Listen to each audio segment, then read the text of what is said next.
Hey y'all, welcome to Southern Dreams Homestead. My name is Patrick.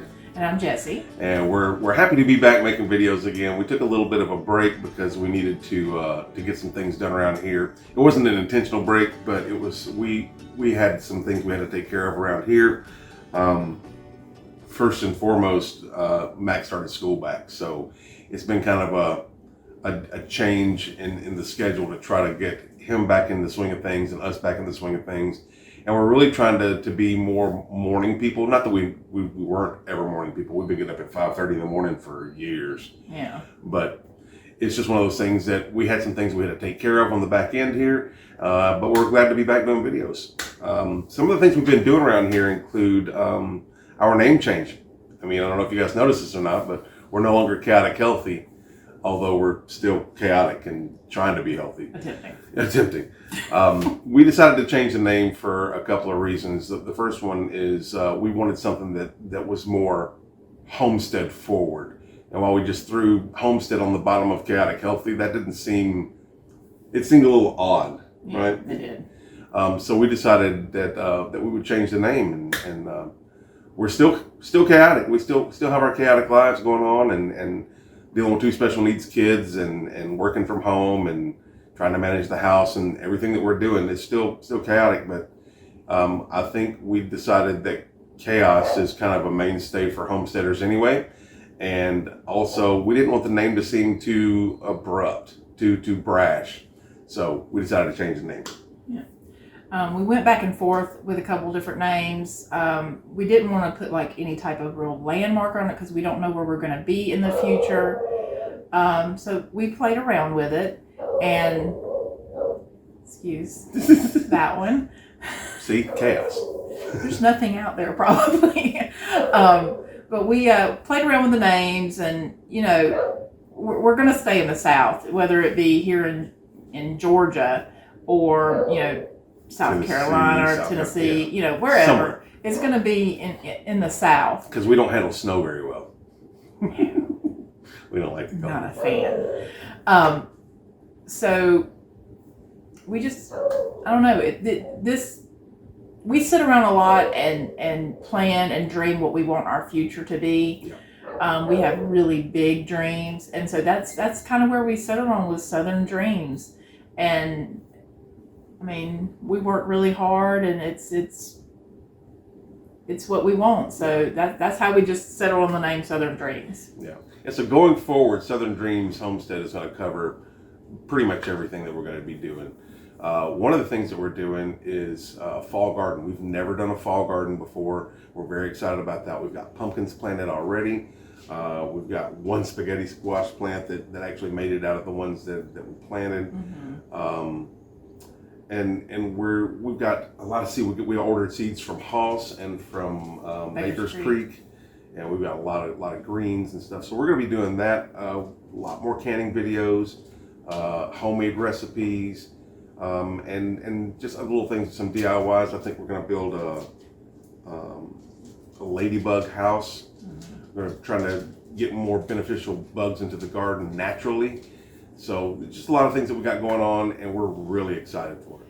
So as we said, some of the things that we've still been doing, because we've still been hard at it, doing the homestead life.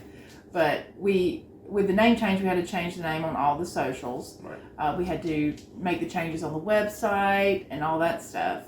But we've continued to garden and harvest. The last couple of days, lots of jalapenos. Lots of peppers in general. Yeah, we pulled up all the pepper plants except for one. And that was just because it was a plant. It's the lunchbox red. It's a sweet pepper. We really haven't gotten much from that plant this year until we went to go start pulling them up, and it is loaded with peppers. Right. So we left that one so that it can the peppers continue to ripen, and we can actually get some of those. They're good tasting peppers. We've had like one or two, and they're very good, very sweet. So yeah, the plant just hasn't been very prolific. Yeah, so to this point. We've decided to let that one stay so it can continue. Our tomato plants have finally started producing. They are loaded now, and good tasting tomatoes. So there's tons of green tomatoes on there. We're letting them ripen. But we're almost to the point of pulling those up too, so that we can go ahead and get the fall garden planted. Yeah, we're going to pull up the tomato plants this weekend. There's a lot of tomatoes on there, and some of them should be about ready to ripen by the time we pull them up. Those that are, we'll just put them in the windowsill and let them ripen naturally. The rest of them, what we plan on doing is trying to make a green tomato salsa verde, which salsa verde is typically made with tomatillos, but we've seen some videos of people doing it with green tomatoes, and it looks amazing, and we're really gonna give it a try. Yeah, we're really excited about that one. Like I said, we did the pumpkins. We've actually got some pumpkins on there already. We're really excited about that. We planted sugar pie pumpkins and jack-o'-lantern pumpkins. And the sugar pie pumpkins have already started setting fruit. And yeah, we have like maybe 5 or 6 on one plant. On one plant, yeah. we did some 10-10-10 fertilizer, and it's rained like the last 6 or 7 days. Yeah, it's been a week. Intermittently. Yesterday it came a gully washer. I actually went outside yesterday last evening and took some footage of that, so I'll put it in right here so that you guys can see it. It was absolutely insane. The front yard was almost flooding. The garden was full of water, so we know that they've been watered well. Yeah, they've had plenty of water now. Plenty of water. We've actually made some tomato sauce. It took a little while for that tomato sauce to thicken, but we were going to do a video for that, to be honest with you, and things got a little hectic around here. A little more chaos ensued, so we didn't finish the video, but there's a little bit of footage for you on the tomato sauce making. And it turned out great. We put some basil and some garlic in there. It was really good. So we're looking forward to doing some more of that in the future as well. Now, for what's next for us for 2020, for the rest of 2021 and into next year, the fall garden, of course. But we also have plans to expand our garden and put in not really a dog pen, but like a dog runner for the dogs. Not for them to stay in all the time, but for them to be in whenever we need to work in the yard.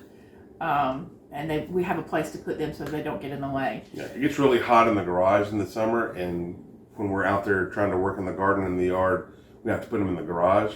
And I really hate that. It's like an oven in there. Yeah. We don't like it. So we figured we'd just go the width of the yard, about 12, 14 feet out away from the back fence, and just build it the width so that they've got some place to go out there and hang out and run in the shade. And it's a really nice shaded area. Catches a lot of little breezes in there, so it'll be good for them. So that's one of the big plans for next year. But we also have a garden planned, or a flower bed planned for the front yard. We do have a couple of rose bushes up there, and we have some potted plants near the porch, but we want to do a bigger garden in the center of the yard where the roses are, and do some edible flowers, some herbs, something that looks more like a cottage garden. So that's in the works too. That's one of our goals to get done. We've also been we've already taken some clippings off our hydrangea, which didn't do very well at the end of the year. For some reason, we had a really bad year with pests in the garden, but we also had problems with our hydrangea. It caught some kind of fungal thing, and we've got some copper fungicide coming that we're going to spray on there. But in the meantime, we took 3 clippings and try to get them as healthy as possible, and we're going to root those and try to grow more hydrangea. We're going to do that with the roses. I think we're going to try that with a tea olive tree that we have out front. We've got some friends that's got some jasmine. So just different little things. Actually, her brother and sister-in-law just moved into a new house, and they've got a beautyberry bush, which we're going to make some jam out of too. Yeah.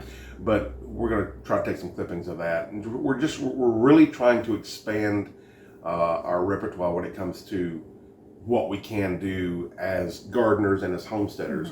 And the more stuff that we can root, the better off we'll be, because if we find somebody that's got a good, healthy plant that is willing to let us take some clippings, then we can grow stuff. The sky's the limit. We're also going to be doing videos on some homemade spices, some baked goods. My favorite time of year is upon us, which is the holiday season. And I love to bake. I bake cookies and breads and stuff like that. So we'll be doing some videos on those as well.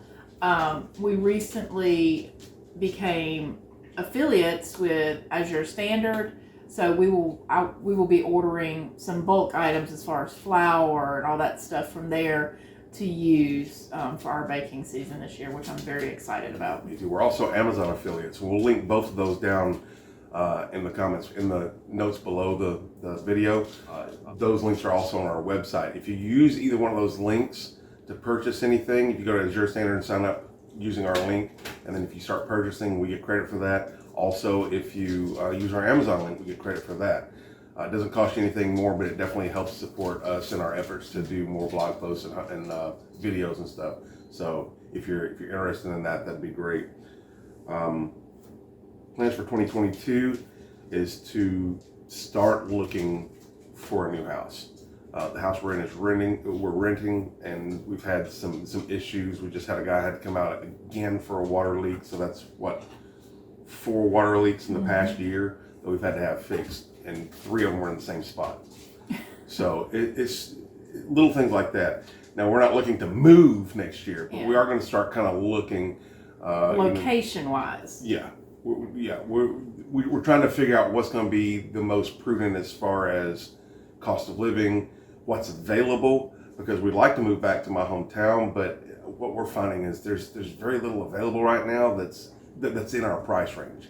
So we gotta weigh our options and figure out what's going to be best for us as a family and for us as homesteaders, so that we can do what we need to do, because we're wanting animals. Because that's one thing is you really need to look into local ordinances and stuff like that as far as having animals. For example, where we live now, we are allowed to have chickens. We're only allowed to have 6 hens, and you have to get a permit for them. They have to come in and inspect your coop and all that stuff. But you're not allowed to have any roosters. And you cannot dispatch chickens in the city limits. Right. So those are some things that we have to look at. We also can't have pigs or goats here. So as far as looking for areas that we would like to move in, we're really looking at those city and county ordinances to make sure that we're going to be allowed to do what we want to do. Part of our dreams is to have a whole flock of chickens, multiple goats, multiple pigs, and eventually a dairy cow. So we've got big plans, and the best way to move forward is to plan and then put that plan into action. So right now we're still in the planning phases for our future. We're going to wait till Matt gets out of school before we make any decisions on where we're going to go and actually move. And we're really excited for it. We want multiple acres, 10-ish, maybe 11. We're part of our future planning is planning for retirement, and we're not going to be able to manage 20, 30, 40 acres when we're getting older. Exactly. So it's little things like that we really need to focus on now. Because in the future, we want to be smart about it. Right. We're trying to be as smart going forward with our plans as possible. Because we want our next move to be our last move. So we definitely want to do our research and make the right decision for us. One of our plans we talked about for next year. We talked about expanding the garden. We're also looking at getting a small portable greenhouse, because we would like to start seedlings and start selling seedlings. Not on a grand scale, but locally, Facebook Marketplace kind of thing, maybe even farmers market. But we actually, when we planted the pumpkins, we planted way too many because we wanted to make sure that we had enough to put in the garden. And we had every seed that we planted. Almost. There was a couple, but there was way more than we expected. So. We actually had somebody from Facebook Marketplace come and just pick them up. We just gave them to them because, we didn't want them to go to waste for one thing. We didn't have enough room in the garden for it. That little adventure, it really got us thinking about maybe we could start a plant business to make us a little bit of income that we can put towards our future homestead. So we were talking about doing a greenhouse, but we didn't want to do anything permanent here because we don't plan on staying here. So I actually found a pop-up greenhouse on Amazon. So we're going to invest a little bit of money in that next year and actually start a seedling business. That might be our Christmas gift to each other. Is Yeah, the pop-up. that's probably what that's the going to pop-up be. greenhouse. But we want to make sure to do stuff that you can't get around here, because a lot of like Lowe's and Home Depot and Tractor Supply and places like that, they all sell these same kinds of plants. So we want to make sure we want to do something, offer people something different than what they can get locally. Yeah. And like you said, doing farmers markets, Facebook Marketplace, and maybe even a big plant sale here at the house. Another thing we're looking at doing too is selling some of our canned goods, specifically preserves and jams and jellies. Mm-hmm. So yeah, we've got a lot of plans to make more money so that we can save for our homestead. Now that's not to say we're not hurting for money. We're not rich by any means. It's one of those things that we just want to be able to supplement our income and be able to put more towards a house and a new piece of land and stuff, so that when we get ready to move, we're ready to move. We're fully ready. We've got the money to go, pushing towards that future drive to get to our forever home. All right, guys, that's going to do it for us today. Thank you guys for joining us. We're glad that you guys are along with us for this journey, and we encourage you, if you're not already, to hit the subscribe button, share us with your friends, give us a thumbs up, comment on the video, and definitely make sure you go over to our website, southerndreamshomestead.com. Follow us over there, follow us on all of our socials, and just keep watching the videos. We really appreciate it. Yes, we do. So thank you very much again. We'll see you guys in the next video. Bye.